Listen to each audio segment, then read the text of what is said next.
morning, family. Good morning, friends. Good morning, believer. This is Sheree, your local hope dealer and favorite boss chick. I am coming to you very humbled on today. I am going back to work. This is my first day back. I'm in a new county this year, new district, new grade level. And I had some anxiety about just going through this transition. And I actually began a Bible plan for our 30 for 30 with my GGFT group.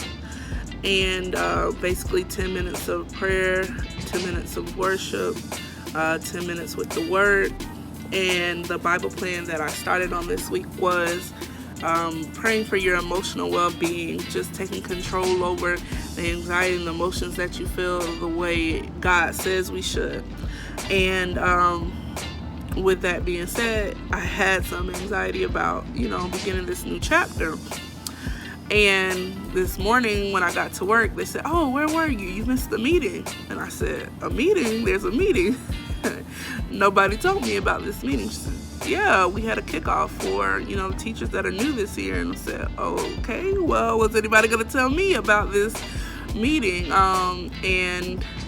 So whatever, I got briefed on the meeting, spoke with everyone, and then I was asking for some contacts on, where I could go for Wi-Fi and where I could go for printing, and, they're kind of being shuffled around. Go ask this person, go ask that person. Go talk to someone next door, whatever the case may be. And it's not a situation where I'm afraid to speak to anyone at all, as you can see.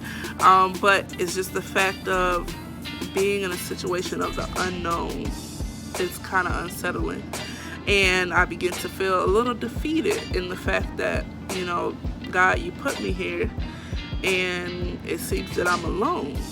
And because God has a great sense of humor, He took me back to my very first day of teaching, which was 3 years ago today, actually. I taught first grade, and the school I was at was, pretty well known for being a rough area, and so I was kind of thrust into it. And it was my first year teaching. I had interned in a kindergarten class, and I didn't know anything about first grade. And because I was the new teacher, I didn't have everything I needed. I didn't have my curriculum and books at the time. I wasn't prepared for the lesson because I came in on a day after they did the lesson planning for the first week. So basically I had nothing prepared, is what I'm saying, outside of one of my coworkers who became one of my closest friends, who kind of stood by me in that moment. But as I stood before the students, I didn't have anything planned for them because I didn't know what they were supposed to be doing, because we had a formula to follow. So I literally had to lean wholly onto God and God's word. And in that moment, as the bell rang, as the kids began coming in, I said, "Lord, you show me what to do. Tell me what to do. Show me what I'm supposed to do and how I'm supposed to do it. Give me the means to be prepared as I need to be for these students." And as I went through that first day, literally out of nowhere, God gave me everything I needed step by step. And as He gave it to me, I began writing it down in between the breaks with my students. I would write down what He told me to do, and I would do it just as God said to do it. And that day went off without a hitch. I had no issues. I had no problem. My anxiety completely faded. My anxiousness about the rest of the year really settled because God led me every step of the way.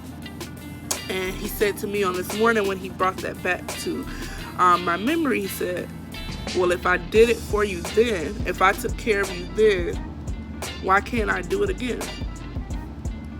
And I'm getting emotional as I'm saying it, because it's something in you when you hear God's voice for yourself, when you hear it internally, and when He shows you the way, and when He shows you just where He wants you to be. And I guarantee you, when God places you where He has called you to be, your gifts will always make room for you, because He will show you every step of the way. And everything He has done for you before, he is able to do it again. And this time he will do it exceedingly abundantly and above everything you can think it may be. So I just want to encourage you today just to steadfast and be steadfast in God's word, that he will take care of you and he will see you through. And if you walk according to his will and in his purpose, your gifts will always make room for you. So continue to believe in his will, in his word, and what he can do for you. And when you believe what he can do for you, he will show you just what you need to do to succeed. So again, I just want to send love and blessings to everyone on the day, and remember to believe, choose to believe.